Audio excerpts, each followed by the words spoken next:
ফিলিস্তিনের অবরুদ্ধ গাজায় যুদ্ধ বন্ধে জাতিসংঘের নিরাপত্তা পরিষদে যুক্তরাষ্ট্রের দেয়া একটি যুদ্ধবিরতি প্রস্তাব পাশ হয়েছে। মার্কিন এই প্রস্তাবটি নিরাপত্তা পরিষদের 15 সদস্যের মধ্যে 14 দেশের ভোটে পাশ হয়। তবে প্রস্তাবের বিপক্ষে না ভোট দিলেও ভোটদানে বিরত ছিল রাশিয়া। যুদ্ধবিরতির প্রথম পর্যায়ে 6 সপ্তাহের যুদ্ধবিরতি কার্যকর করা হয়।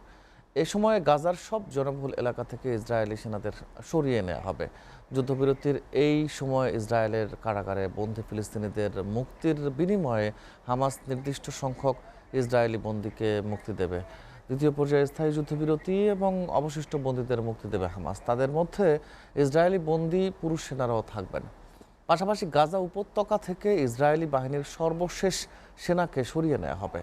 তৃতীয় পর্যায়ে জিম্মি ফেরানোর প্রক্রিয়া পুরোপুরি শেষ করা হবে। গাজার জন্য বড় ধরনের একটি পুনর্গঠন পরিকল্পনা বাস্তবায়ন শুরু করা হবে। এদিকে নিরাপত্তা পরিষদে পাশ হওয়া যুদ্ধবিরতির প্রস্তাবকে স্বাগত জানিয়েছে ফিলিস্তিনের স্বাধীনতাকামী সংগঠন হামাস।